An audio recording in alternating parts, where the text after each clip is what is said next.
Okay. Hey, everybody. Welcome to the Real Housewives of Pickleball podcast. This is episode 13. I am here with my lovely co-host, Natasha Linton. I'm Neely Sullivan. Yay. This is an exciting one. Battle of the Sexes. We've been planning this for a while, and I am so excited because we have Susannah Barr and Dominic Catalano.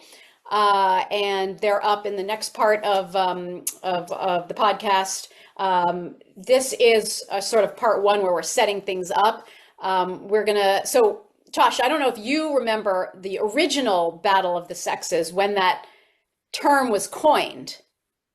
Not the original. I was just born in 72, but I had heard of it later on in life. Yeah, like years later. Yeah. So for the listeners who kind of don't know what that term is or when it originated, it was coined in 1973. Bobby Riggs, who was 55 at the time, was a top men's player back in the 1930s and 40s. And in 1955, he said that the women's game was much easier than the men's game, and at his age, he could be the top women's player in 1970. And the top women's player at that time was Billie Jean King. She was 29.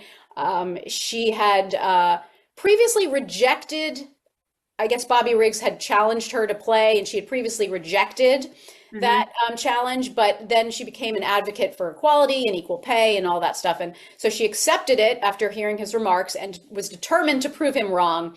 And she did. There were 90 million people watching across the world. That's a pretty huge number. Yeah, and I think it was on a pretty big network, CBS, I think, or something, ABC. Yeah. Yeah. I have a clip which I'll play for the Spotify. You know, we're on Spotify and Apple Podcasts, also now on YouTube.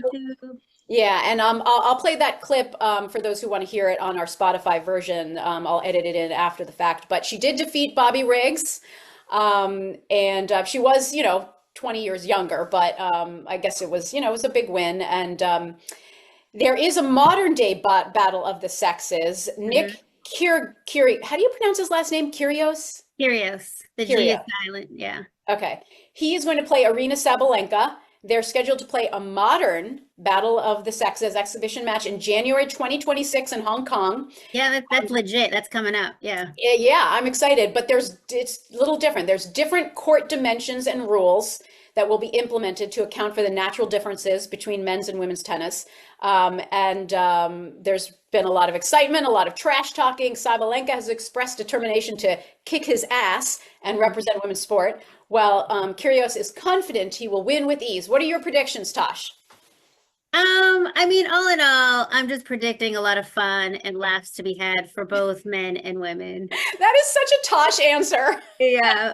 Well, I mean, that's what I'm in it for. I'm not in it for one sex to win and overpower the other, Right. I think in that case, it's a little silly. But yeah, no, I think it's fun. I think it's light. I think to bring people together to watch. Yeah.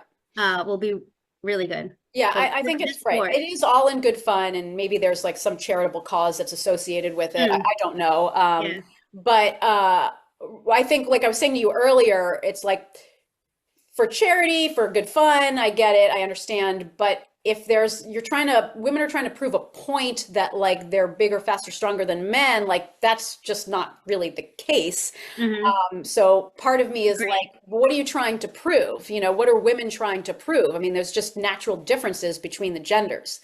But so my prediction is that he wins easily. I don't think she'll get a game, but I don't know. I mean, and okay. So you're gonna choose Nick. I'm gonna choose Aryna.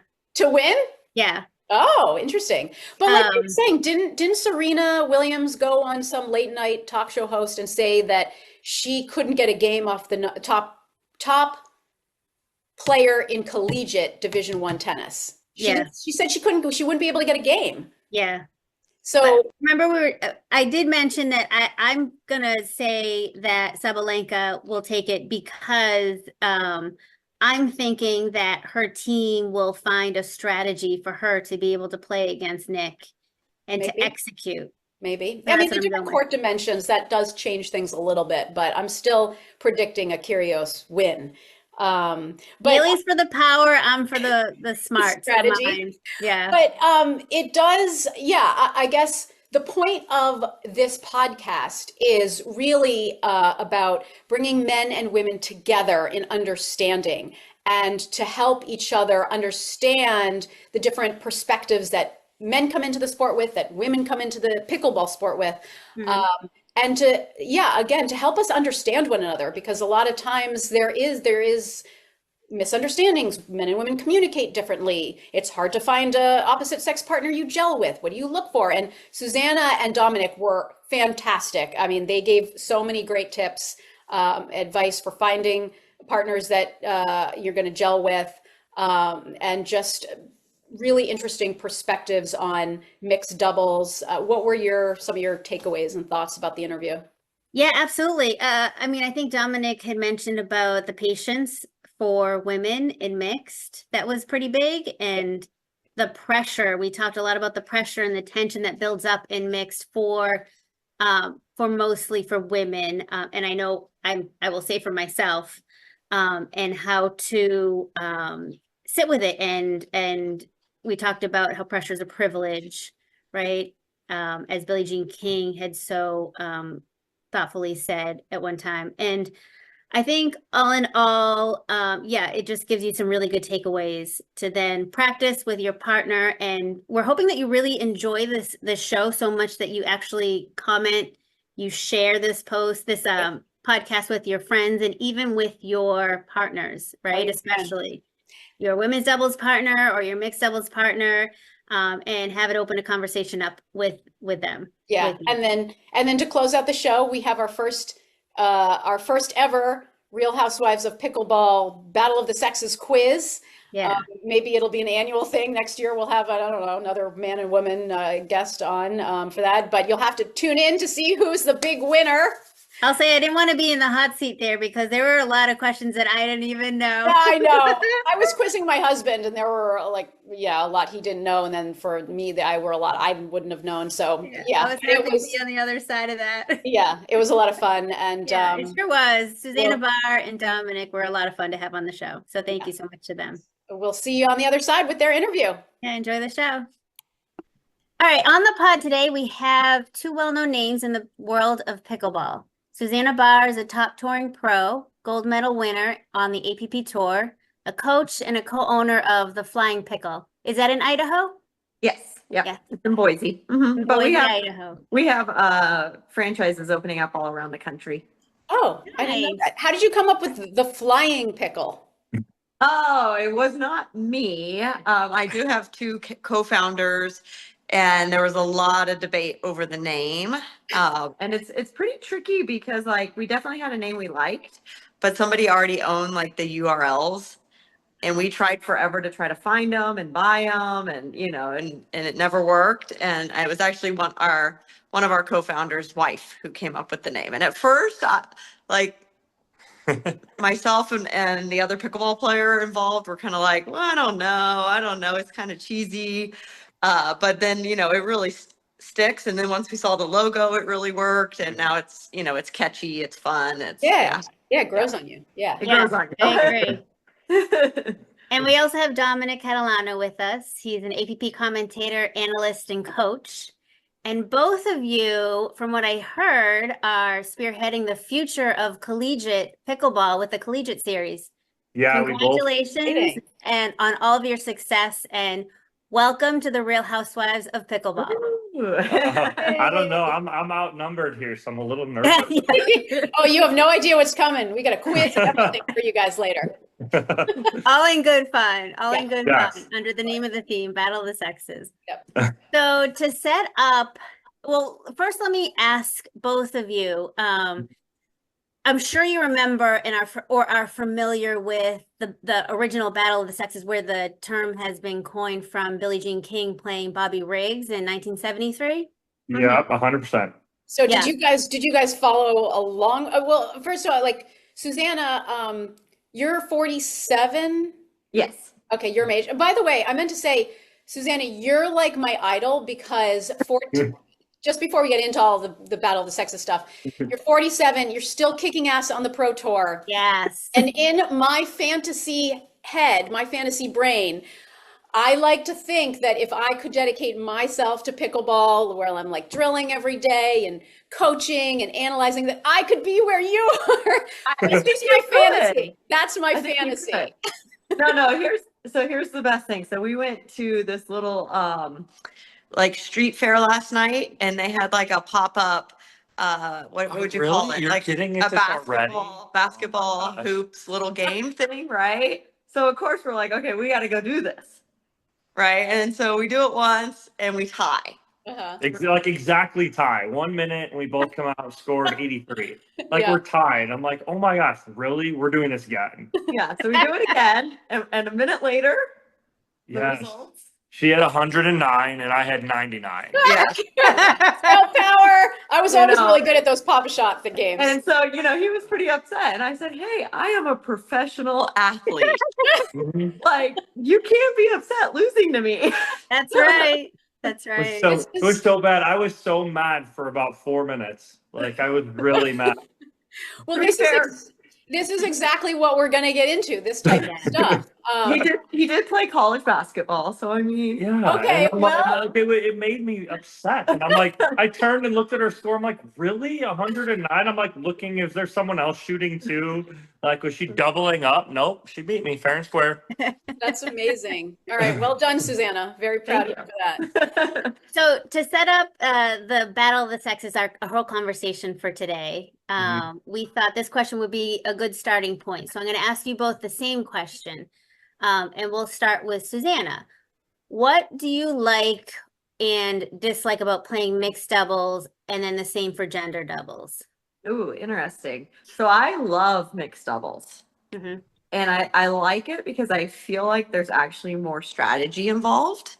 There's that element of avoiding the man, but targeting the man at the right moment. And, you're under a little bit of pressure. And so like, I actually find it to be a little bit more of a mental game than women's doubles. Like, I mean, we all love watching women's doubles because the women are going to just speed it up. Yeah. Pretty quickly and see who can overpower each other. Right. And so for me, mixed doubles has a different element of you're really trying to set up the point, set up your partner, catch your opponents out of position. But then you take women's doubles and obviously it's fun to be a little more free too. Yeah. Right. So That's so well said. I feel like I feel the same way about mixed and women's doubles. I love them both, but I've never heard it like that with mixed doubles, having it be more strategic. And as far as I feel like the female can be more of a threat in a mixed double situation. I mean, the reality is you're probably going to see more balls. Yeah. So, and so you have a little bit more control over the tempo and the style of play. And, then for the men, it's, how do they insert themselves correctly without getting in trouble and adding pressure. And so, a lot of, I don't know, I don't want to speak for Dominic, but a lot of guys will say they don't like mixed doubles. Yeah. But I always think the ones who do like it, get it. Mm-hmm. Yeah. It's interesting because for me, like I love both, but mixed tends to be a little bit more confining for me because I like to be an aggressive player. I have that aggressive instinct in me. And I feel like I have to really kind of lay off of that side of me in a lot of ways. I mean, every now and then you can maybe sneak something in, but you're going to be denied a lot of the times if you go hard at the men. Whereas in women, I feel like I have a lot more freedom to hit my shots, be aggressive, speed things up. So it's interesting the differences there. But so Dominic, what are your thoughts on that same question? Very similar to Susannah's. Personally, though, like I like women's doubles to watch because it is a lot more firefights, and we talk about that all the time on the stream. Chad and I, we always talk about how much we love watching women's doubles. just because it's so exciting. The firefights are constant. But personally, I do appreciate a good mixed doubles match because it is, for me, it's a chess match. It's who can move their pieces to the right spot at the right time without going too early. And like Susannah said, it's when do you target the guy? When do you go to the guy? You want to target the female mostly, but then when can I slip that ball back behind the guy to make him and keep him honest? And I think the successful women in mixed doubles are the ones that have patience. Because like you said, Neely, if you become impatient in mixed doubles and the female wants to speed it up, well, typically it's the guy in front of you. And the guy's hands are really quick most of the time at that higher level. So you don't want to speed up at them. And, you know, not for nothing, men's doubles to me is the most boring. And the reason being is because the men know that their hands are really good, so they don't test each other as much. Yeah. So that's why you see those 50, 60, 70, 80 shot rallies back and forth with the guys, because they're waiting for the exact right moment to attack. And so if I had to rate them, women's doubles is my favorite. Mixed doubles is a close second because of the strategy. And then men's doubles would be my third. What about playing it? Playing it, I don't play much anymore. I play like one tournament a year, which is the US Open.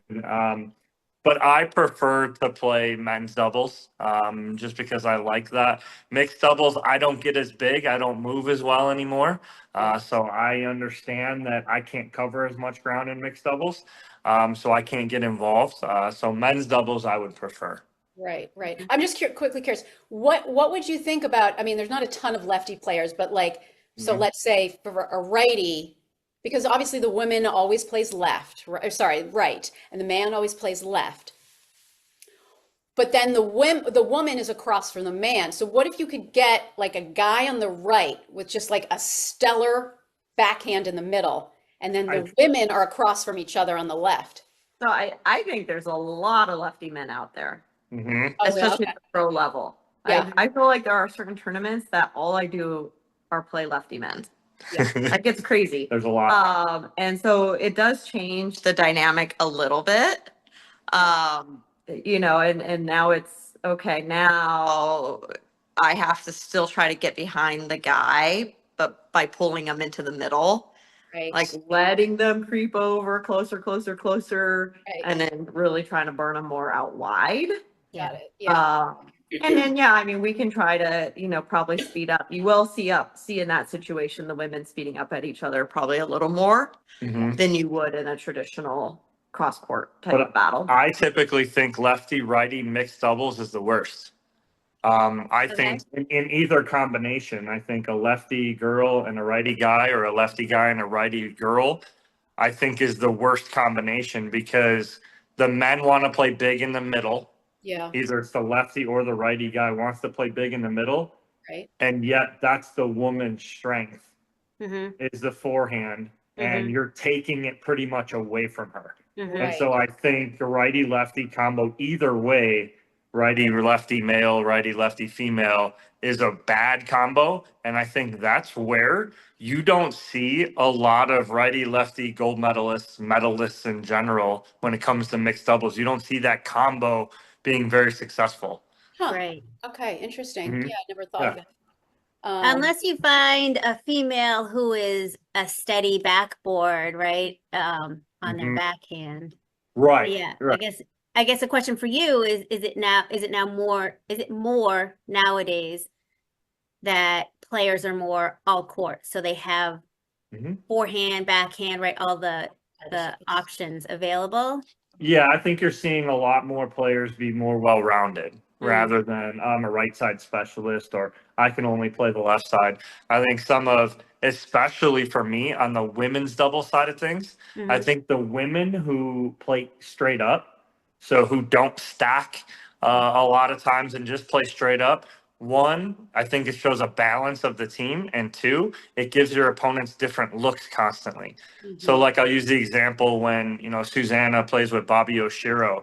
Her and Bobby will typically just play straight up. And then if they see something they like against an opponent, they'll stack.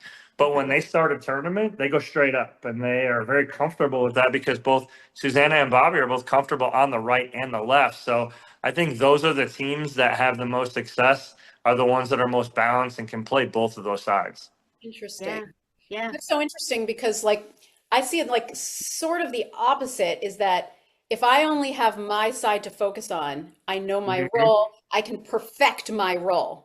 But if we're constantly switching up, then it's like I have to, there's so much in my brain that I have to think about when I'm playing either side. Yeah. So, I mean, I see your point too, Yes. but that's sort of where I come at it sometimes. Right, and that's 100% true because too, then look at it in mixed doubles because you'll typically have the guy will play one side and one side only. Right. And those are typically the most successful ones because they have their pattern, they have their set, matchups and whatnot. I go back to when, you played with Andre Deescu and you guys won like every tournament 2 years ago in the APP. And Andre was strictly left side and he put Susannah on the right. But Susannah was like, all right, I'll take my 25% over here, big guy. I'll sit here. I'll keep balls in play for you. You go do your thing.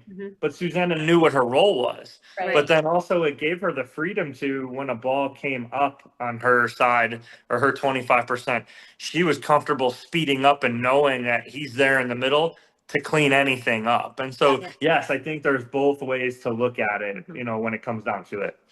Yeah, I think it's kind of interesting when I play mixed doubles. I mean, sometimes in rec, but sometimes in tournaments. Like, I find statistically that the times that we do not switch and I Yeah. stay on the left, we almost always win that point. Oh, you and Brandon have Yeah, a lot. like it's the weirdest thing. I don't For- know why. I'm not For saying women's? Are you saying What, women's left? or mixed? Women in and mixed. mixed.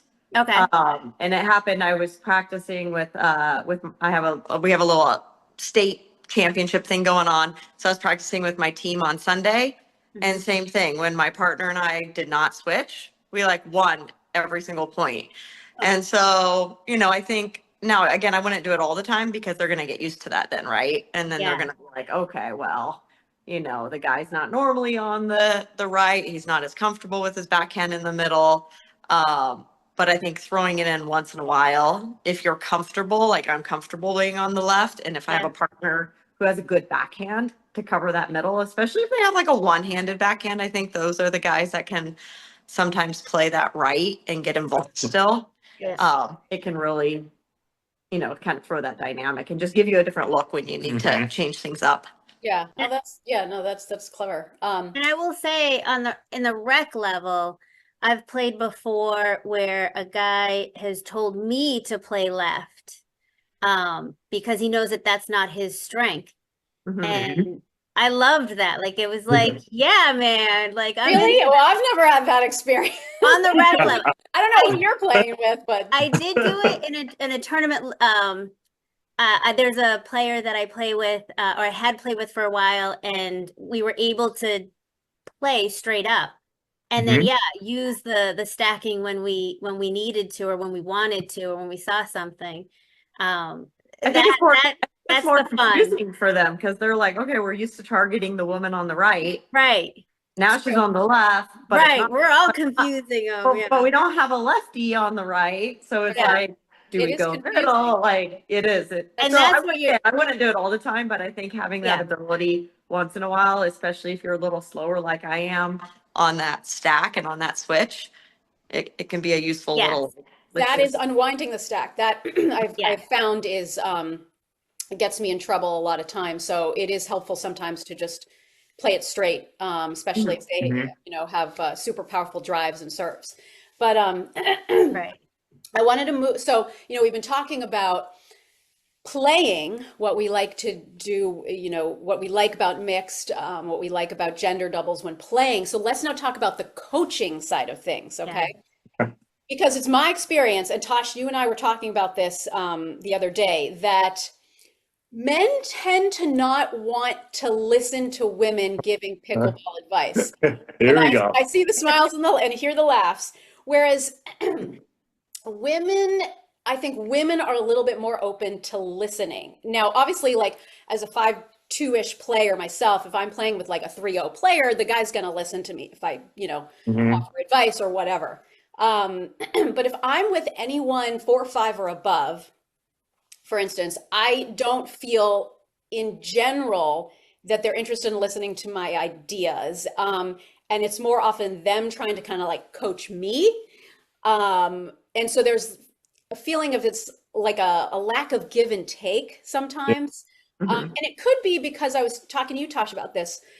As a woman, I tend to look for active listening skills, in the person that I'm speaking to. So that would be like eye contact, head nods, that sort of thing. And perhaps men just aren't as good at that. So it could be that they are listening, Dominic. I don't know, maybe you can speak to this. But to me, I'm just sensitive to how they're listening, and it feels like I'm being ignored. And it's like in one ear and out the other. But I've definitely experienced this. And I don't know if like maybe it's an ego thing because they're a bigger, stronger person on the court. They're the ones who have to, finish the plays. Or just maybe they feel emasculated, or like there's an unspoken power dynamic, or I don't know, maybe it's just me. But I wanted to talk to you guys. Mhm. Dominic, well, Susannah, let's start with you. What is it like to coach men versus women? Is my experience, does that resonate at all with you?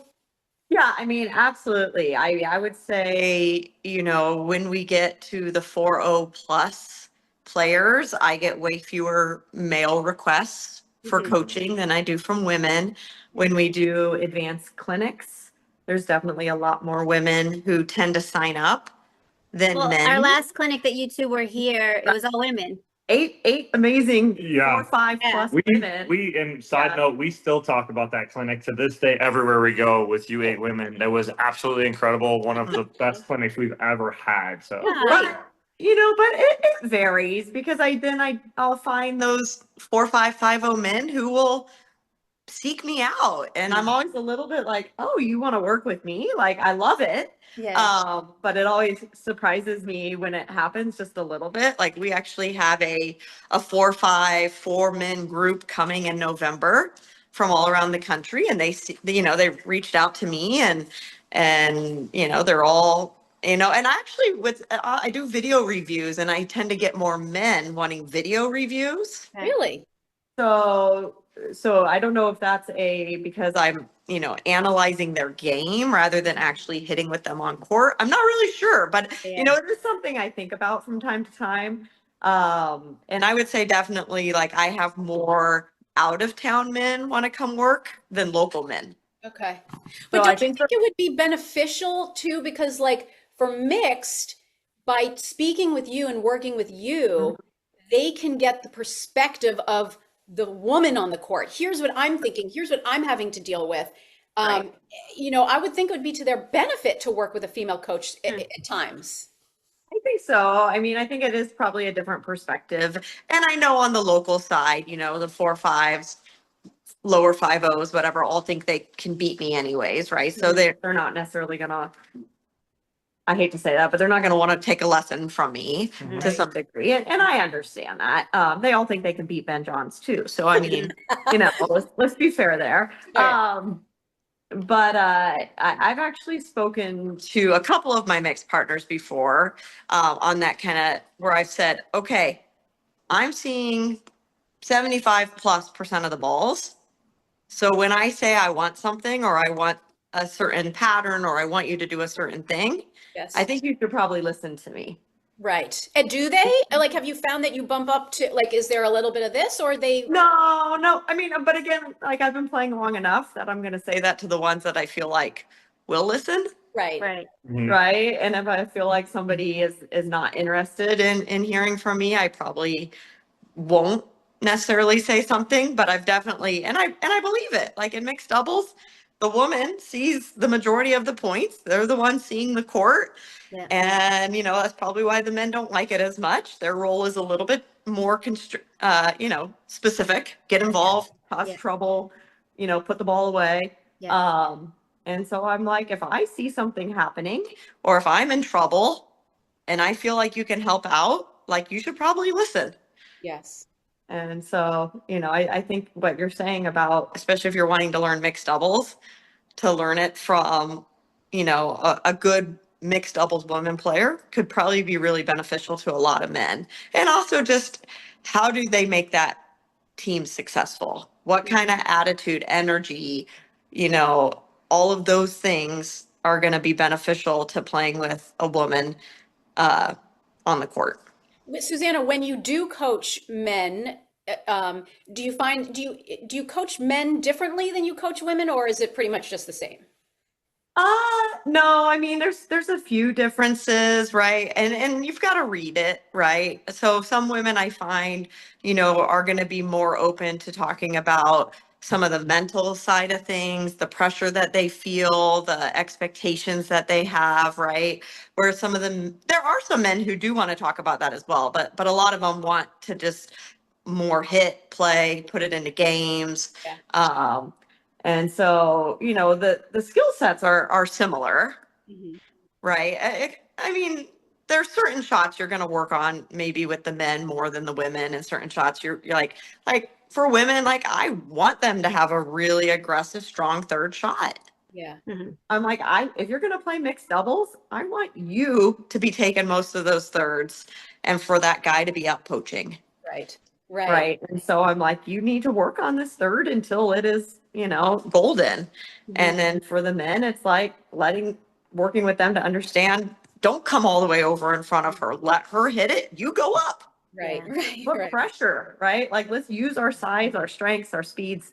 But I had this clinic in Seattle this summer and I showed up. It was my very last clinic after 3 days, 11th clinic. And it was 6 men and they were all 4-0s. They're probably all about in their 50s. And I'm like, oh, this is either going to be great or awful. Right. And in my head, I'm thinking this, and it's probably bad of me to think that, but I'm like, they're all goofing around in the warm up too. Like I'm watching them. She's texting me like before she's about to start this too, because I was back home and she's like, I don't know how this is going. This is either going to go really good or really bad. Yeah. And I'm watching them all goofing around and like trying to hit each other and like they're not taking the warm up very seriously. And I'm like, well, okay, but they did sign up for this. Yeah. Right. They knew it was that I was the coach. Yes. Right. I'm like, okay, I got to keep that in mind. Yeah. So very first thing, and I'm watching them and I'm like, oh, these guys need some basic skills. Yeah. Right? Like they're probably thinking they're going to learn, Ernie's and ATPs, and really they could barely dink to keep the dink rally going, right? So I'm like, this will be interesting. So we're starting our dinking warm up. We're warming up, and I'm warming up with one of the guys, and right off the bat, I'm like, all right, I got to beat him, right? So I hit him in the shoe. I hit him in the foot, I think, right off. We're in this, and I'm like, right away, I'm like, you owe me $1, right? Nice. And like that just sort of set the tone. And then it ended up being like a super fun clinic. They were all really engaged, working on the shots. And so There are men out there who will listen and listen to you, learn from you. right. And But I felt like I needed to put a little bit of a stamp on it and be like, I can beat you guys. Yeah. Like, so Right. right. It's funny that like super fun. yeah, but it's funny that women sometimes feel like they need to prove themselves in that Right. way. Right. And so Dominic, let's hear from you now. Well, what was interesting to me about what Susannah said was men want to focus less on like the mental side of things, whereas women are more open to investigating that. The game is like at least 50% mental. So do you find that to be true? And then what's your experience just in general coaching men versus women? So like my experience, and because I've been coaching, pros at the highest level, for probably the past 4 or 5 years.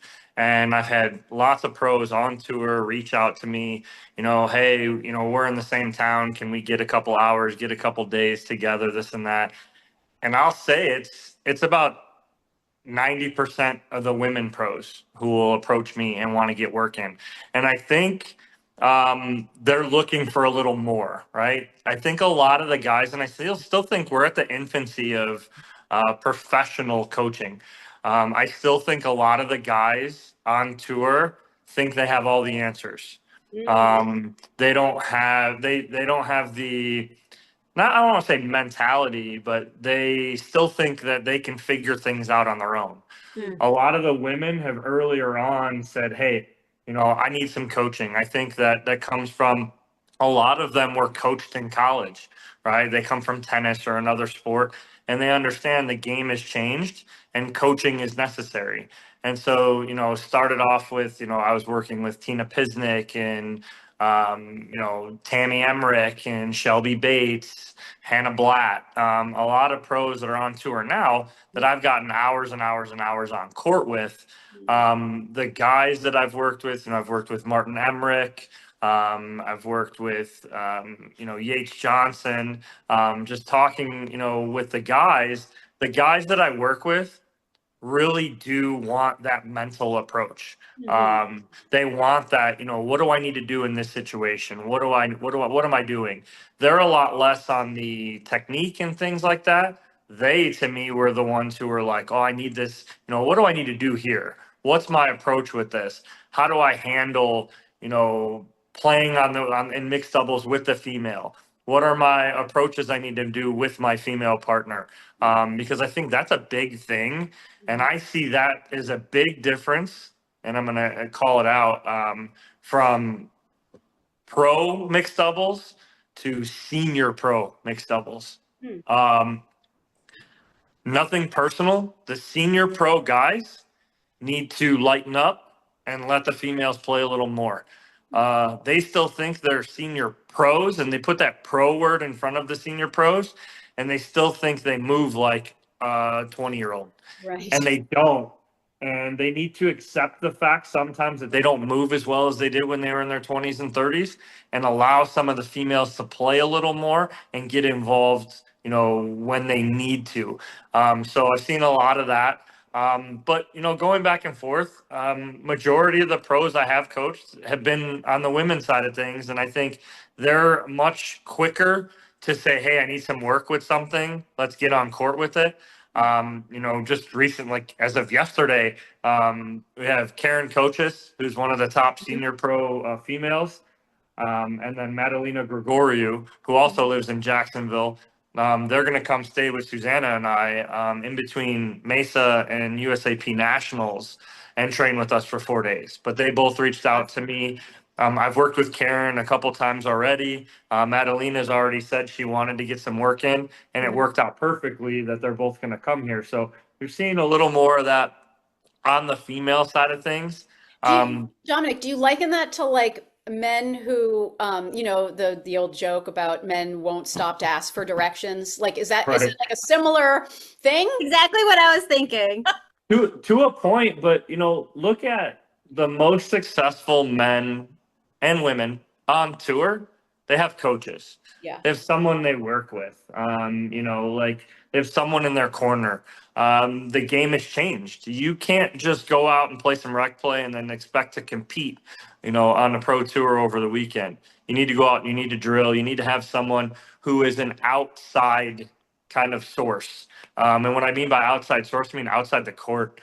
It's hard to coach yourself on court because you're going to be the least critical about yourself. Be like, oh, no, I got that.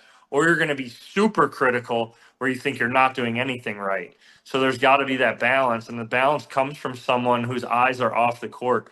And so seeing that more and more now, and you're seeing that where those pros are more successful is they have those eyes off the court. Are there any top male pros? I mean, I can think of Lee Waters and Christian Olsson, and I know they just parted ways, but are there any top male pros, like say top 20, that have a female coach? No. Yeah. No, and that's sad, but it's not, because we're still at its infancy as far as professional coaching goes on the pickleball scene, because I've been in coaching for 20 plus years in basketball and baseball and now pickleball, and some of the best minds that I've ever worked beside were female coaches, whether it be when I was coaching in college. Our basketball and softball coaches were unbelievable, just the thought process that they went through, and then at the high school level some of our coaches were absolutely incredible, and to a point sometimes I think it's an ego thing, which sucks because it's coming from another human being, let alone male female. It doesn't matter. There's things that Susannah, like I as a coach, pick up from her as a player, because we have discussions, we have real life discussions about things on court. And her as a player, me as a coach, I pick up from that, but then also she's a coach as well. So I think sometimes, learning from others is the best part of coaching. Yeah. And regardless of male, female, like I've gotten a chance to, work with Simone Jargin, and Simone is one of the great minds in pickleball. She's a great coach. Doesn't matter if she's a guy or a girl. She's a great coach. It doesn't matter. And so I think once we get past that and see that and understand that, it's incredible. And we've had some young, male players come through here. And, one of them's coming this weekend is Aiden Shank and Alexa Scholl. Two of the top young players in the game are coming here on Thursday to train with us for 4 days. Right. And Awesome. Aiden Shank is like a sponge. We get this kid on court, and it doesn't matter if it's coming from me or coming from Susannah. He's all ears, eye contact, and he listens. And he comes to us, both of us, with, hey, I need, what are you seeing? What do I need to work on? And those minds, those kind of kids that can learn that at 19, 20 years old, those are going to be the kids who are successful. Well, and sounds like he's already wired for, right, learning and growing. So that's probably something you can't teach. And not for nothing, we talk about it all the time. It comes from who's behind those kids too. I'll give both of their families extreme credit. Alexa Scholl's mom and dad, when she comes out here, and this would be like her 4th time coming out here, whenever she's out here, her mom and dad are in contact with us, not as overbearing parents, but like, hey, she gets out of line, get her in line, like they have the support. And then, Aiden's dad, Aiden Shank's dad is the same way. He's like, Dom, let's get on him. Let's, he needs the truth. And, they respect that from us. And it's funny because we're working with these kids and both their parents, they're like our age. So we have that mutual respect, but they also are like, we want them to come to you to work with you, and they respect us and we respect them. And it's having that in their corner is huge for them to be successful because they have the support of their family. Yeah. Right. So a couple of things came to mind in our conversation so far was, one is, very interesting, Neely, how you brought up Lee Waters and Alshon. That's the only pair that I had heard of. And I remember when I heard it, I was kind of like internally like giving like a fist pump, like, yeah, like way to go. However, that happened. And sad to see it end, but clearly there was a reason for it. And all the power to Alshon for making it public and letting it be known that she was his coach. But then the other thing that came to mind when we were talking was, so when I started, I'm looking at my experience as a player, and I started with, I don't know if you know Tony Roig. He started Playbook. He started, it was called something else, and now it's called Playbook. But I started with his program in learning how to play pickleball because I was so addicted, and I had to learn. Like on the court, I was so happy playing and like absorbing, but then I had to learn like when I was back at home, like not on the court, I was still addicted fully. And so I learned from him and then how to play, and I just kept playing. And then after that, I play actually with Karen in the NPL. Karen coaches. She's on a different team, but through the NPL, I was able to find a coach there, Scott Fliegelman. So, both male presence in my pickleball. And unfortunately, I don't think it was a reason, like I wasn't like looking for a male specifically, but I don't think there's enough representation just yet of female coaches in all the areas, right? Like, because I don't think I had even knew any of the players at that point in my, short-lived playing career, like Susannah Barr, that you are now a coach. So yeah, I think, for sure there's a space for women to get more involved, right? As coaches. I also think, Tosh, that's a good point. I also think so professional tennis, there's no, like say a male player, there's probably no need for them to have a female coach because the men just understand the men's game and what it takes to win at that level. But I mean, and maybe there is a place for female coaches, I don't know. But with professional pickleball, the mixed game is such a huge part of the sport. And that's the way a lot of players will make their money and have success. And they're playing with a woman. Half of that equation is a woman. So to be able to have a female come in and offer perspective from a woman's perspective, advice from a woman's perspective, I think is hugely important and beneficial to that male player's success on the court. Yeah, maybe not something that a male player thinks about that's important. Yeah. Right. But then also I wanted to balance it out too and say that my experience with male players, partners, has been very open to, like I just said, I had a male player and he was clearly taller, longer, and I would consider him stronger than me. And he opted to put me on the left. So I don't know. I feel like there's both sides. Yeah, I mean, we're generalizing. Obviously, when we Yeah. have these conversations, we have to generalize. Yeah. No, and I'm just sharing mine. So Yeah. So with that, I was curious about both of you, if you can share a story or a moment of when a gender dynamics either helped elevate your game and working together and just your communication and your chemistry, or if there's something that sticks in your mind when that it didn't work and things just went off the rails. To think about that for a second. Yeah. I'm thinking about some like you're talking about maybe some more negative moments, but I don't know for sure it was gender related. It's probably more just ego related, and Okay. in general. Yeah. Yeah, it could be women's, could be mixed, doesn't have to be. Yeah, and I mean the biggest one that stands out to me is and it is kind of a mixed thing where, as I said earlier, I feel like that woman should have a good third shot. And I think success wise would be, let me get you up there, right? Let me hit that third, let you be aggressive and poach and all of those things, right? And I have played with partners in the past that maybe I miss a third, and their next reaction is to almost run me off the court to hit the next third, right? And it's like, okay, and it's twofold, right? One, now my confidence is shot and I'm thinking, oh, you have no faith in me, right? Now you think I'm, whatever, I'm awful or whatever the case is. And then two, now you're getting burned, not me. Now they are getting burned behind them because they've come so far over. And probably three, now I'm losing my rhythm. So then 2 shots later, you decide not to come over and you expect me to take this ball. And now I'm all confused because I have no idea. Am I supposed to take it or are you going to take it? Right. And so I think in mixed doubles, that happens a lot. It happens at the kitchen. It happens at the baseline.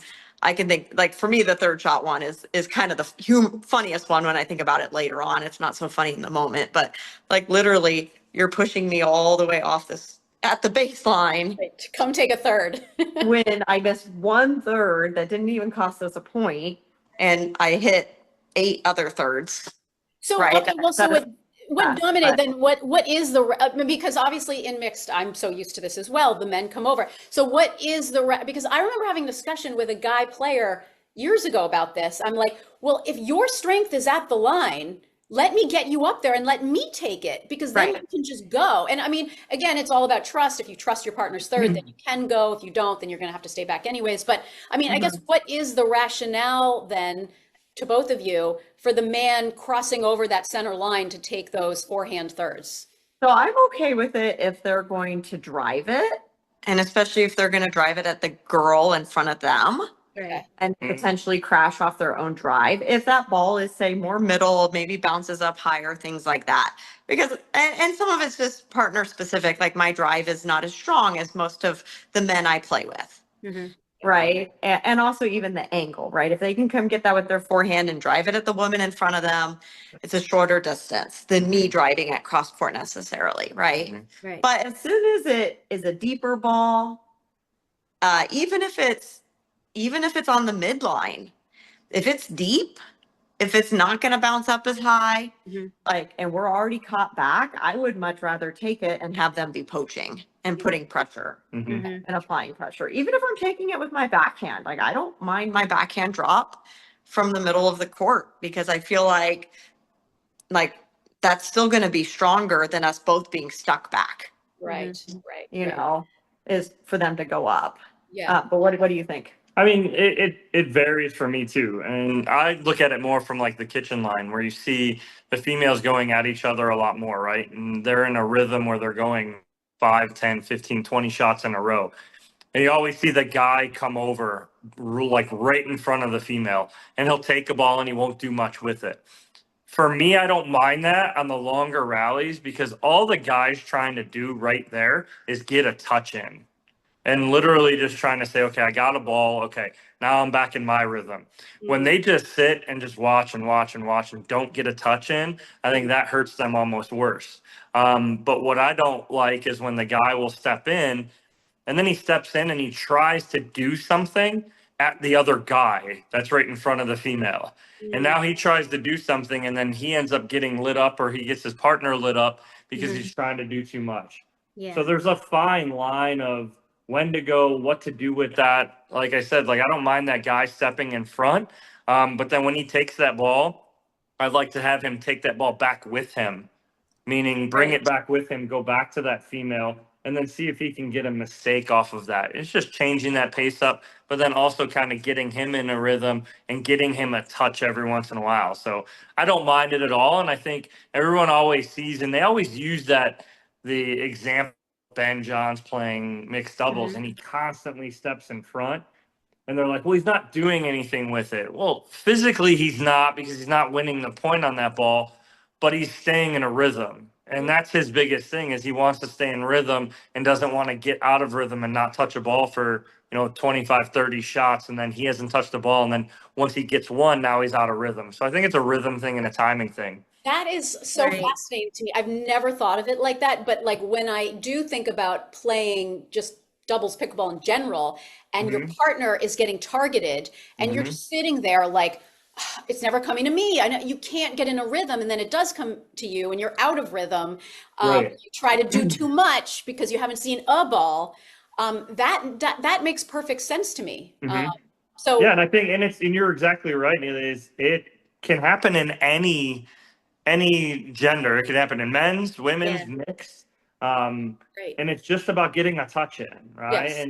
But when we get that touch, just be like, okay, I'm just going to get my touch here. I'm going to dink this back. Okay, we'll stay in this point, but don't try and do too much. That's when the problems start to get created is when, okay, I'm going to get my touch. And because I'm getting my touch, I have to make something happen. Don't think that way. Think, I'll get my touch. Maybe I'll get the next one too. Okay, and then my partner gets back in the rhythm. Okay, we're good. Yeah. But just get that touch, get that feel, and then just get right back in it. And I also feel like there's something to that because I've seen it before and I like taking those shots when I'm on the left in women's and I will step over and take that shot usually in front of my partner's opponent, right? Like a short little dink, and then I'll scurry back to my position. And I also feel like it kind of puts us more because at that point we're all four at the non-volley zone and it's somewhat neutral. But I feel like if I step over and take that ball and put it where I want to, I feel like I'm taking, I don't know, maybe 3 or 4 more % more what is it called? Not defense, offense. Right? I'm dictating just a little bit more than it being just neutral. Is that anything to do with it too, or other than rhythm? Yeah, absolutely. I mean, you're giving a different look and you're hoping that, like if you come over from the left and you take that ball kind of on that right side, you're hoping that maybe they're going to come back at you Yeah. with a shot that you can now be offensive with, Right. right? Rather than just staying in that, right to right cross court or whatever that pattern might be. Yeah. Okay. So It's all right. I didn't mean to take us too Oh, off no. tangent, No, but I no. was really curious about that. Yeah, Go no, ahead, Neely. I want to jump in too because like Yeah. I want some practical advice for the listeners in terms of choosing a partner. So like Susannah and Dominic, personally, what do you look for in the opposite sex partner? And as coaches, when your students come to you and say, like, I can't find a good mixed partner, it's really difficult. Like, what's your advice to them? Yeah, I mean, I think it's really challenging when people ask you for how do I find that right partner? Because it's different for everybody to some degree, right? And we're not always going to know until we go out and play and try. I think at the pro level, we have a better idea because we see each other week in, week in, week out. So we kind of know tendencies. And then, I hate to say it, like there's always that debate between, am I going to play with the best guy, but he's a jerk? Right. Right. I mean, and that's something that sometimes can happen. Not all the best guys are jerks. Don't get me wrong, but like, there's always there's that. Or am I going to play with somebody I enjoy being on a court with, but maybe isn't as strong? There's those kind of questions that you have to answer.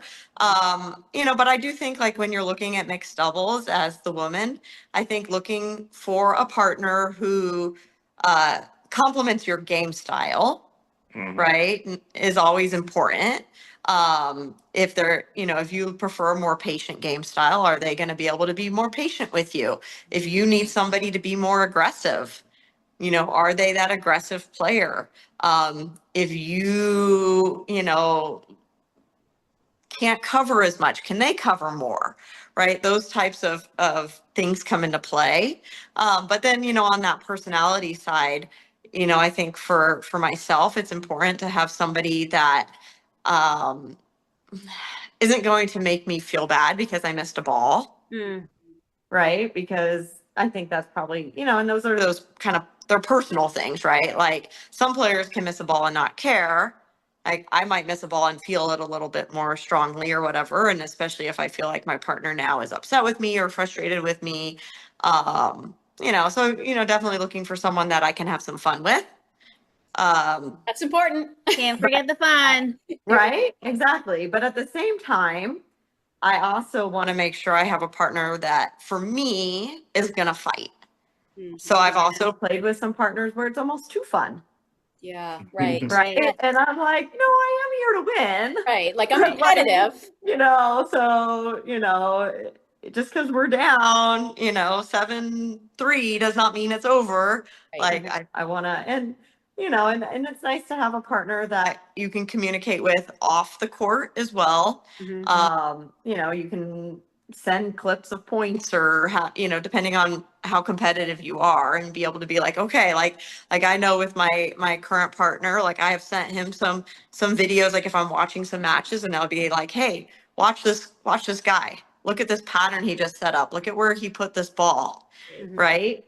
And he's like, oh yeah, okay. And I'm like, okay, next time we're on court, like let's practice this. Yes. And Right. he's receptive to that. And he's receptive to that. Right. And I think most guys for things like that would be to a degree, because they do want to get better, and that's a little different than saying like, oh, you do this. It's more of, oh, let's watch Tyson McGuffin and see what he just did in this point, right? Like, Right.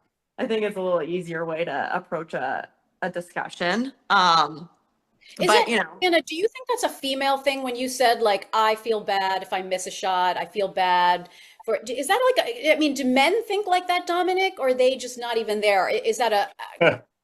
I think it's different. I think in mixed doubles, I think women feel a ton of that pressure. I think in women's doubles, they're a little easier on themselves. I think women are much tougher on themselves in mixed doubles, just because they are targeted probably 75-80% of the time. So I think their mistakes feel like they're more.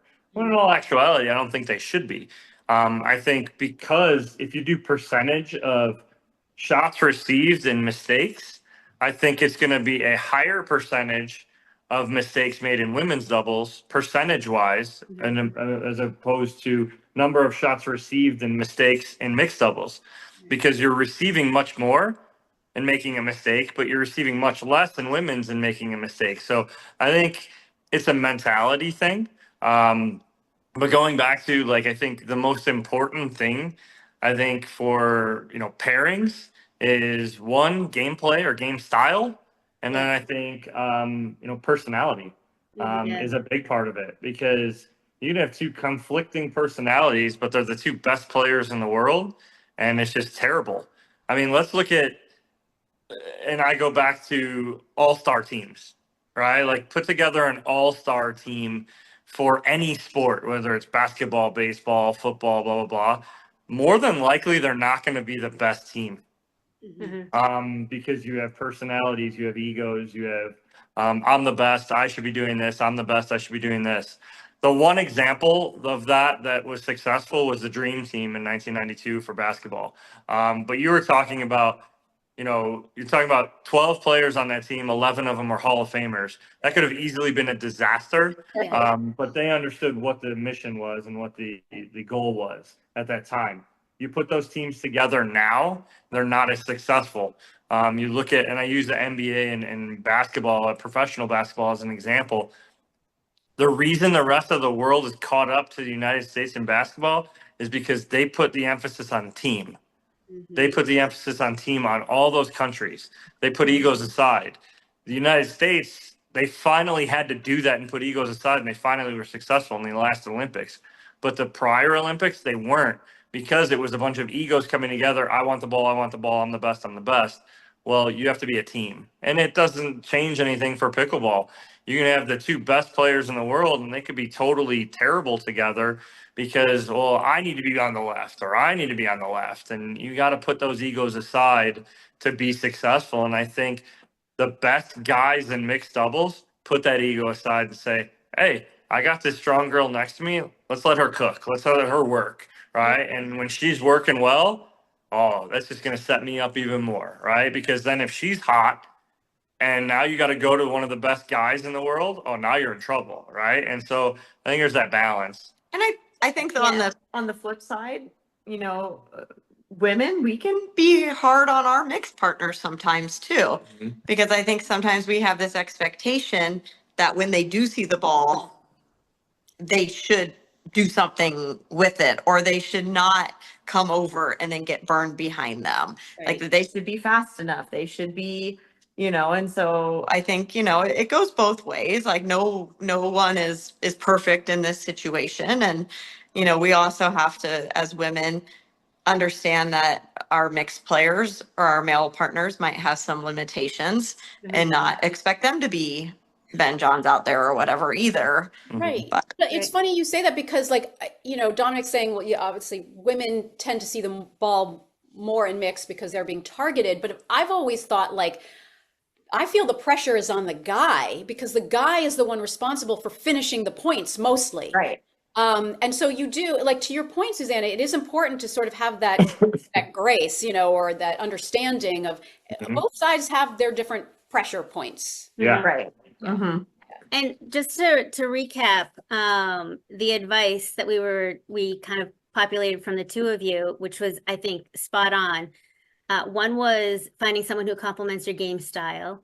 The other is finding a personality balance, and then the right mix of fun and fight in a partner. And I think that all comes with like a little bit more research and finding more data by watching the person play, right, with other partners, how they react and respond with their partners as you're looking from the outside in, and then actually trying, if you can, play with the person in rec and see how they respond to you, and then take it to the next level, right? For if you have that time And to you have that ability. And take it's in really all that nice, data.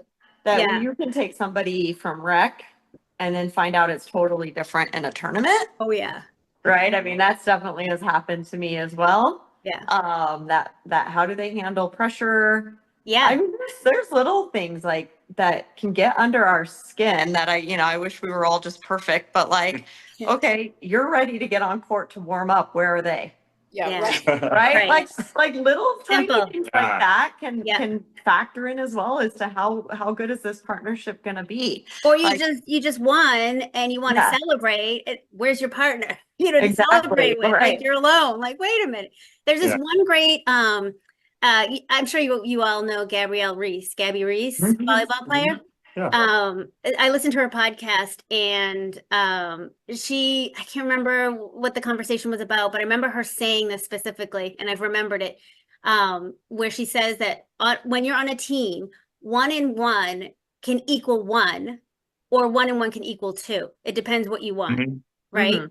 And I feel that sometimes when I'm playing with a person where we're two separate people playing our individual games, not working together. And then sometimes it's magic and we are playing as one, moving and dancing and shifting and adjusting and doing all the things that we need to do to win. Yeah. So Yeah. just like how you hit on that too is like I'm I'm all about celebrating and when you win a good point and celebrating and whatnot. There's a difference between if it's Susanna and I versus you two, and we just win a point right here, and I'm screaming in your face, Mm-hmm. right? Now we're 1 and 1 is 2 because I'm not with Yeah. my partner. I'm more focused on you. Whereas we win a great point, the best teams, they're going to win that great point and they're going to turn to their partner and scream at their partner and be like, come on, like looking at their partner. Yeah. Now, if I see that, now I'm like, oh, they're in sync right now, right? We're in it. We're in it. Right? Like that's exactly it where, I've seen her and I use her as an example constantly because obviously we're always together. But like when her and Bobby are rolling, like it's awesome. They get a great point and they'll almost like celebrate with each other, but almost like smiling and laughing, going, we got this, like we're there. Whereas the flip side, when you play with, Brandon, it's the same thing. He's like, come on, Bar. He's like yelling at her and this and that. And like those are the best teams where like Yeah. you're in sync with your partner and celebrating with your partner. Yeah. Whereas when you make the focus the other team, now you're a little separated from your partner as opposed to being 1 and 1, like you said. That's And a then you're great in fear of, yeah. And it's so funny though, because I feel like when I'm watching the men play, they do more of the like what like they get in their What, across to opponent's their, face like yeah. no you didn't like and Oh so yeah, it's the finger more about wag. an ego to ego male thing, and so you're saying in mix sort of try to bring that back and celebrate with your partner instead of trying to like have a pissing match with the guy across the net from you. Exactly, and she feeds off that too, right? Like Yeah. Susanna's that type of player where if she's getting that reinforcement from her partner, she'd be like, "All right, let's go. Yeah. I'm going to war with you right now. You got my back, I got yours." Right. And I think, but most players are like I that. think Like, it's also, when we do talk about some gender differences, like I think when, I play with a male partner who gets very aggressive towards opponents or whatever the situation, the outside forces on the court, I feel really uncomfortable. right. Mm. Right. And so like when we talk about, that some of those, the guys don't really understand how the women feel in those moments. And I don't think I'm alone in that.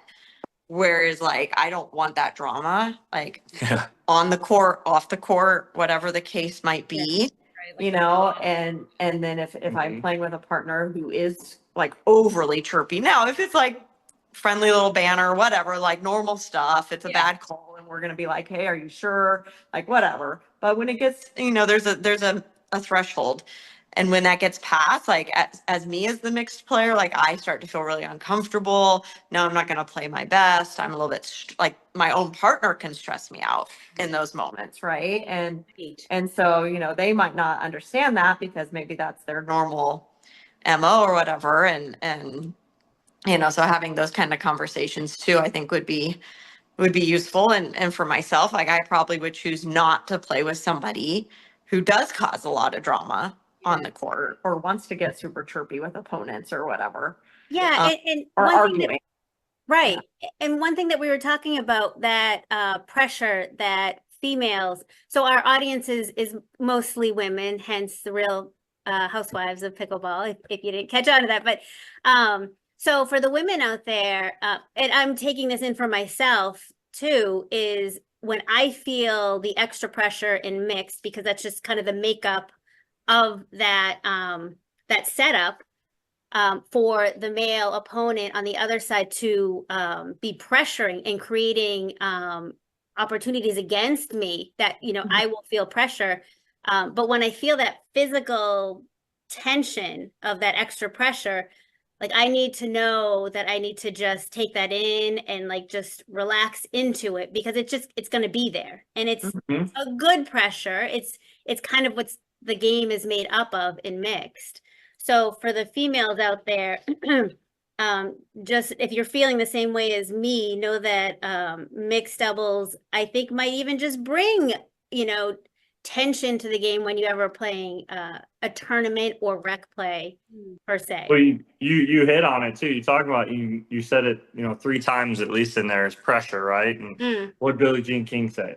Pressure. Right. Pressure's a privilege, right? Right. It's written on the wall at the U.S. Open. We saw it when we got on there, and like seeing that and hearing that, and if you put that into perspective, it is. If you're feeling that pressure, wow, what have you just gotten yourself into? You've got yourself into a great situation, Right. right? Like you have to think that way. You have to mentally say, well, if I'm feeling all this pressure, I'm in a great spot. Like I'm in a spot where I can have fun. I can win.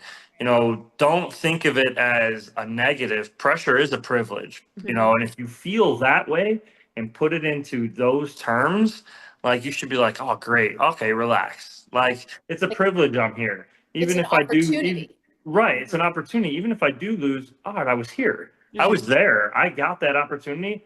I want to get it again, right? And so thinking that pressure is a privilege, Billie Jean King said that, and that is probably one of the greatest sayings that you can put on an athlete, especially a professional athlete, is to think that way and take it as a privilege and be like, I've earned this opportunity to be here, to have to feel this pressure. Right. And that's Right. As much as your opponent who's being a menace and creating it, you can also, right, take the harness and take control.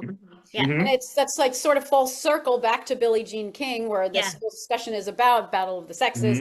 We're sort of running out of time, and we got a quiz for you guys. Oh, we can't miss the quiz. No, you can't miss the quiz. But Dominic, quick question, because I always ask this to guys. Is there an unspoken, unwritten rule about men going, and maybe not at the top pro levels, but men going hard at women? Because sometimes I'll watch the men's doubles and I'll see them going for these body bags. And then if it happens in mixed, the online world is set aflame, and how could you hit that to a woman, and but then if a woman body bags a man, it's okay. And so is there an unspoken rule? When in mixed doubles, will men not go hard at the woman? For me, if we speak of it at the professional level, I go back to the saying, it's nothing personal, it's just business. This is our job. Okay. Right? And if you choose to play against me and you choose to be in my draw and you choose to go toe to toe with me, I'm going to go at you. So it's nothing personal, just business. At the pro level, it's their job. Yeah. If I go light against you and you win that point and we lose by 1, and that's a matter of me going from the quarterfinals to the semifinals, I will regret that the whole time. Yeah. Now, there's a point of where I'm going to go. Obviously, I'm not going to try and go at your face or anything like that. But if I hit you from the chest to the knees or lower, that's nothing personal, just business. Okay. And Dominic lives that. Go to his Instagram page and go I don't know what, 4 or 5 posts in, and you'll see Susannah Barr. Yeah, and it's constant because it goes the other way, because there's a half a dozen videos that we have on our YouTube channel, the Flying Pickle Academy, that Susannah is bagging me constantly. And so she feels no remorse in any of those videos. Or hair. But why is it then that the online community will, get pissed at a guy if he body bags the girl, but when the girl body bags the man, it's sort of like, ha ha ha, like it's a funny kind of gender standard from years and years and years and years, right? And I think anybody hitting somebody, aiming for somebody's face or whatever is not okay, right? It doesn't matter if it's a girl after a guy or a guy after a girl or whatever, right? But, and I always say, probably even in our clinic, if I hit you on purpose and I knew what I was doing, I'm not going to feel bad. Right.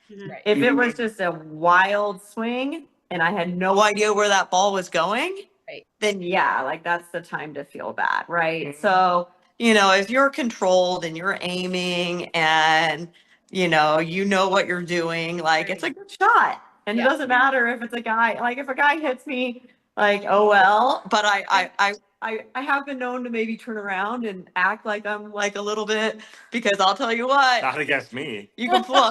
No, I'm saying if I get hit. Oh, okay. So if I get hit by a guy, okay, women, here's a trick for you. Yes. If you get hit by a guy, Yes. go ahead and take a moment, Keep turn going. around, play it up a little, because I'll tell you what, there's some guilt over on that other side of my head. That's the classic, Susanna, that's the classic cop pulls me over. Waterworks. Oh, okay, it's okay. Go on. You'll just give me a warning this time. That's the mental game right there from Susannah. Yes, yeah, You I don't like want you that. to feel bad. I love that. All right, we should get into this quiz. Yes, let's get into the quiz, but like, let's just also end this kind of conversation with like, there's so much more to go over, and we were just like cutting at the tip of the iceberg. With That's our why conversation. we need a part 2 to I this think so. podcast. We need a part 2. Oh, actually, okay, one mini question. Quiz. If there was a current day Battle of the Sexes pickleball matchup, because there was tennis, there was Bobby Riggs versus Billie Jean King, and I think there's a There was supposed to be one for pickleball, Annalie Waters and Ryan Sherry. oh, is that happening? I don't know if it's happening, but it was around. Do you guys Yeah. think, I know that Dane Gingrich posted that he thinks Annalie could beat maybe not the top 10 singles men players, but she could beat anybody below that in singles. Do you agree with that? Or like, what would you like to see? Like a doubles battle of the sex matchup that might be good? Or do you think that the women would get blown out of the water by the men? Like, what are your thoughts on that? It's tough. I think singles has got a better shot, especially Annalie, just because of what she can do with the ball in singles. In doubles, I think it's going to be a little tougher, just because you can't blast through the guys like they like to in women's doubles. So I think if it was that, it'd be a little bit of a trouble area. But in singles, I give her a fighting chance. Anyone below top 10, I'd give her a fighting chance 100%, just because of what she can do with the ball placement wise, and because the court's so much smaller. So she hits the ball very hard and heavy. And so if she can move the guy and dip that ball, I think she could. If she had to get to the kitchen line, though, I think a lot of those guys do have some really hard passing shots. Could be a little difficult, but ground stroke to ground stroke, anyone below the top 10, I give her a puncher's chance for sure. Wow. All right. Okay. Nice. Well, You heard it Annalie here. Waters, if you're out there, we want to see it. All right. So let's get into the quiz. I need to pull up my little handy dandy soundboard here for correct answers. Okay. So, Susanna and Dominic, we've got 10 questions each for you. They're quick. You guys are playing against each other, and whoever wins gets crowned the Real Housewives of Pickleball Battle of the Sexes winner. So these are big stakes. All right, so we'll start with Susanna. Tosh, can you keep track of the right answers and wrong answers? Okay. I will officially keep track. Okay, Susanna, are you? First of all, can you guys hear this? Hold on. Can you hear that? Yes. Yeah. Oh, Okay. yeah. Good. All right, so that's for a right answer, and that's for a wrong answer. Yes. Oh, wait, Dave. Dominic. I have somebody who wants to say hi to you. The floor is lava. What is going on? I don't know if you heard that. Did you hear that one? Yeah, you Oh my did. God. I You did did. hear that. That's my boy, Dave. Okay. All right, here we go. Susanna, what percentage of men admit to snoring? Is it 20%, 40%, or 60%? 40%. Yes. 60%. 60, okay. All right, here we go. Here's the next one. What's the most common injury in pickleball for men? Is this me or him? Yeah, these are all for you. We're going 10 Oh. for you. The most common injury in pickleball for men? Yeah. And I don't get choices. Nope. Let's go Some you get with choices, some you I don't. told Neely this was hard. let's go with knees. I don't know what kind of injury. I'm not sure. Achilles. Oh, Achilles. Okay. All right. Susanna, what's the largest muscle in the male body? Wouldn't it be the same in any body? What is it though? I don't know. Go for it. Your Say it. glutes. Yes. Okay. Wait. Yay! One. Okay. Which sex has better peripheral vision? Women or men? Really interesting. Women. Which was interesting to me. I wouldn't have necessarily thought that. Okay. Let's see. Okay. Susanna, what does PSI stand for when talking about car tires? Pound per square inch. Ooh, excellent. All right, Wow. Susanna, what's WD-40 used for? For squeaks and things that are stuck and doorknobs and hinges and all kinds of things. Susanna's like, what I'm- podcast am I on? I'm giving it to you. Thank you. Lubricating and squeaks. preventing rust. That's it. Okay. That says it on the bottle for squeaks. Okay. A man's brain is different to a woman's because it is A, up to 13% bigger than a woman's, B, 17% more efficient than a woman's, C, has 15% more gray matter than a woman's. I would say A. Okay. Wow, you're on excellent. fire right now. I just didn't Okay. find my rhythm. Susanna, Yeah. men complain of man flu, but is flu really worse for men than women? A, yes, because men have weaker immune systems. B, no, men have stronger immune systems. C, no, men and women have the same strength immune system. Ooh. That's an interesting one. Let's just go with B for fun. Yes, because men have weaker immune systems, apparently. Oh. See, Alright. so now you have no room to say anything. That's not true. A couple more here. Where would I find a head gasket, a pressure cooker, a sewing machine, a washing machine, or a car engine? A head gasket. Oh, in one of those things. Okay. I thought Yeah. I was trying to find all 5 of those. Oh things. no, in a Same pressure place. cooker, a sewing machine, a washing machine, or in a car engine. Let's go with a car engine. Okay, this one is really tough. So maybe we'll give you bonus points if you get the last one. Who won the very first Super Bowl? Oh, I don't watch professional sports. I only play them. All right, well, take a guess. Wow. Take a guess. The Bears, just for you. Green Bay Packers. Nick, did you know that? Yes, I did. Oh, Do you know the year? No, I do not. Okay, 1967. All right, Dominic, are you ready? It's your that's turn. 6 points for Susanna. Okay, Okay. 6 points for Susanna. All right, Dominic, you ready? I'm keeping track too, so I just wrote that down. Okay. Okay. You're keeping track. All right. Okay, Dominic, what is the average length of a woman's menstrual cycle? I don't get options like multiple choice. No, you will get some that are multiple choice, but 3 days. oh, I'm dying. Are you dying right now, Tosh? Okay. So the average. So You get a buzzer for that? Oh, sorry. Yeah, it's like anywhere from 28 to 31 days. You got to think of the whole cycle. You're just thinking. Oh, the whole cycle. Yeah, Never yeah. mind. Sorry. Okay, Dominic, what's the most common injury in pickleball for women? Ooh, I'm gonna say elbow. Oh, Knee or shoulder issues? okay. Mm. I'm going off of you. Okay, Dominic, how much does a woman's cut and color cost on average? We're talking the hair salon. Uh-huh. It's a range, so whatever, if you get it in the It's range. a range. Yeah. I'm gonna say between. Well, where are we? Because I've lived in Naples and now I live in Boise. Well, because that's gonna be two very. You should get a point for just I asking should get a that point for question. that. yeah, you know what? Yeah. Just for answering that. Just Wait, you still gotta give an estimate. Okay, I'll go. I'm gonna go Naples and say between like 100 and 150. well, all right. If we're Naples would be probably more like 2 to 350, right, Susanna? He's thinking of West Virginia. Oh, maybe. All right. Which sport is the most watched by women in the U.S.? Football. Yeah. Oh, Figure skating. figure skating. Deborah would be upset with me if I didn't say that. Okay, Dominic, what is a cami? C-A-M-I. What's a Oh. cami? Oh, a cami is the thing that goes over your shoulders, right?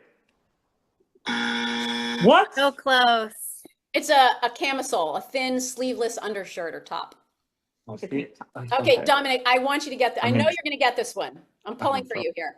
Where does a woman apply rouge? Do you know? Yes. Oh my God. Rouge. Just make a guess. I'm gonna say rouge. I'm gonna say good cheeks.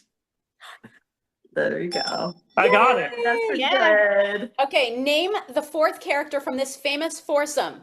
Samantha, Carrie, Miranda, and It's from Sex and the City. Oh my God. Okay, Samantha, Carrie. Who'd you say? Miranda, and Oh my God. I watched this show, but it's been years, decades. He knows it's Sex in the City. yeah, let's give him a half a point for that. Okay, I get a half there. I've Okay. never watched it, so All I right. don't know. What was it? The fourth is Charlotte. Charlotte. Okay.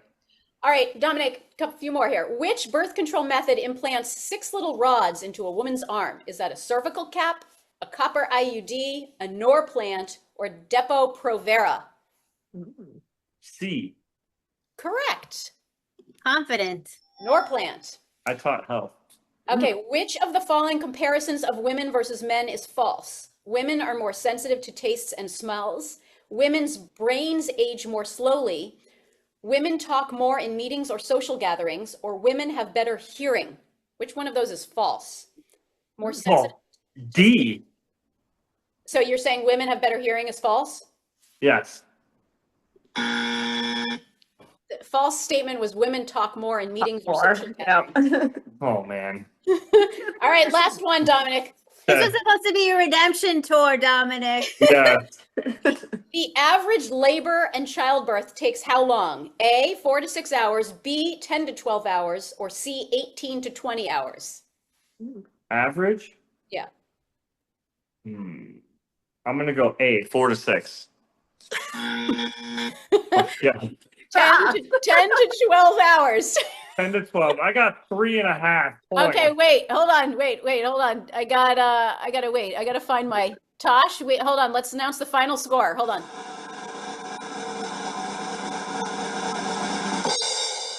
All right. Who is the winner? The winner, final scores are Susannah, 6, Dominic, 3.5. Okay, all right. Congrats, It's you kinda win. like shooting the basketball. Congratulations, Susanna.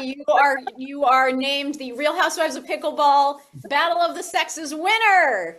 Woo! We have a sash and award for you, and we see you next. Yeah. Oh, yeah. Thanks, guys. This has been so much fun. Tosh, you Yeah. wanna Thank you. kick us out, Tosh? Yeah, thank you so much. We really appreciate your time today. And before we check out, why don't both of you let us know like all the things, like where people can find you, what you're up to. I know you mentioned I mentioned you're a co-owner of the Flying Pickle, but then also Dominic mentioned about your YouTube, the Flying Pickle. So tell us all the things. Yeah, so I mean, if you want to come train with us, come out to Boise to the Flying Pickle.